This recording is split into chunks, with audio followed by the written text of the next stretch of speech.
My name is Jane. I have two other friends in this danger named Sam and Luke. Ever since it all started, we've been together, and we would die for each other if we had to. It started a few months ago, probably 5. Some of you might want to know what is happening with us, but what's the point in that? You just get confused. As they all say, start from the beginning. Well, not all of them say that, only a few. Okay, I'm getting off track here. Anyways, it started 5 months ago. Me, Sam, and Luke were doing stupid stuff like normal teenagers do. We were on the computer and we started trying to find a guitar on eBay.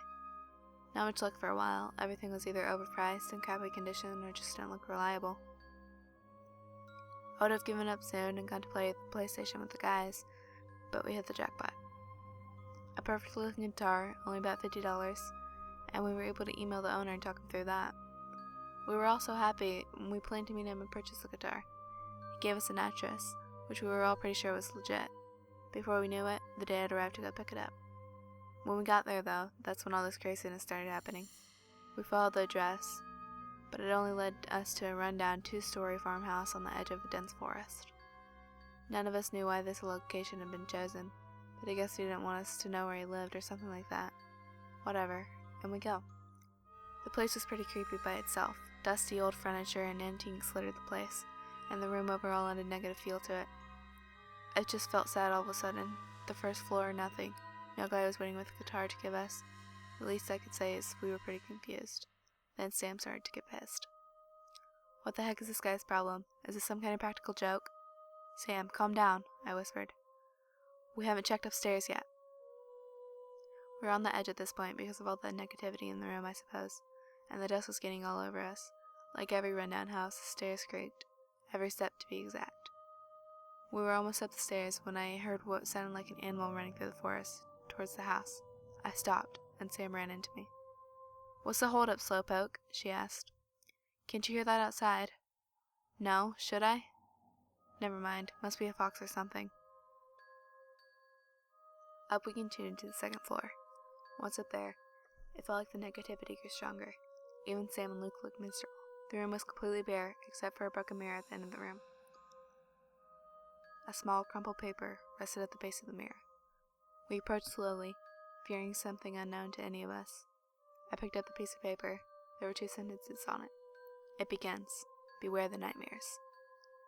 Then I heard what was definitely a thud on the first floor. I could tell Sam and Luke heard it too this time because they were both looking at me. Don't look at me. I have no clue what it is, I whispered. We turned to examine the mirror, but that turned out a bad idea. In the cracked reflection, a figure was standing behind us. He was wearing a blue hoodie and a blood-spattered medical mask. Each hand was wrapped in cloth. I don't know if it was my imagination, but he seemed to be surrounded in a shadowy aura. I couldn't see his eyes well, but I didn't see any pupils or irises at all. I slowly began to turn around, like Sam and Luke were doing, an even worse decision than looking in the mirror in the first place. The only reason I say that is because no one was behind us. A small squeak escaped Luke's mouth. There was a mysterious figure in the mirror, and we were completely alone in the room. I turned back to the mirror, and the figure was gone, but every edge of the mirror was covered in red, as if each shard had been used to cut a person. So obviously, I turned back around. This time the figure was physically there, staring at us with its pale, empty eyes. The aura was still there. Everything I had seen in the mirror was on this figure. Another squeak from Luke. The figure took a small limp towards us, then another. All 3 of us froze where we stood. Limp, limp, limp. When he was about 2 feet away from us, he lunged, but before he made any contact with any of us, he vanished. In a way, he dissolved into some shadowy aura. We stood frozen in place for a few minutes, breathing lightly, fearing that thing would reappear. After about 5 minutes, I stood up straight and dared to inspect the other side of the room. Negativity seemed to have lifted since the figure vanished. I decided that the thing was gone and we could leave. I motioned for Sam and Luke to follow, and they sheepishly kept a few feet behind me. I walked down the ever-so-creaky stairs, and was shocked at what followed. Instead of the dusty furniture neatly placed around the room, everything was torn up and messy. Ceramic vases were shattered on the ground. Most stuff looked like it had a few splotches of blood on it. I realized I've had enough, and all three of us bolted out the house to the car and left. That's when the dream started. A couple days later, we were walking down the sidewalk to a gas station to get some sodas, and Luke started talking about a dream he had the previous night. Nothing was in the room, and he felt extremely sad standing there. He turned to face the wall behind him and pounded on it to try and escape, but had no success. When he turned around, the bloodstained mirror was at the end of the room. He walked up to it, but the mirror wasn't his own reflection. He was the figure with a blue hoodie and medical mask. He was staring into those empty eyes, surrounded by the shadowy aura. But when he looked at his hands, they were normal. He kicked the mirror over and it dissolved into black mist. He heard a strangled cry from behind him, and he turned around to see a small girl standing there.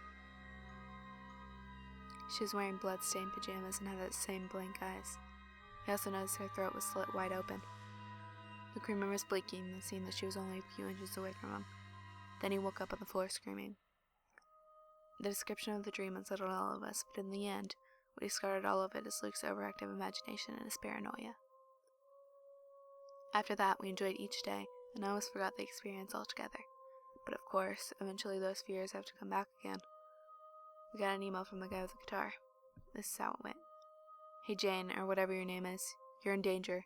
I don't know how to explain this without sounding crazy, but you have to believe me, please. To start out, I'm possessed. Well, not exactly, but I'll explain in a sec.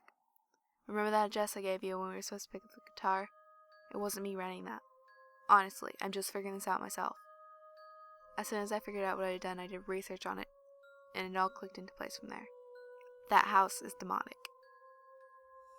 In the mid-1800s, some people sacrificed a little girl to try and ward off demons, but it didn't work.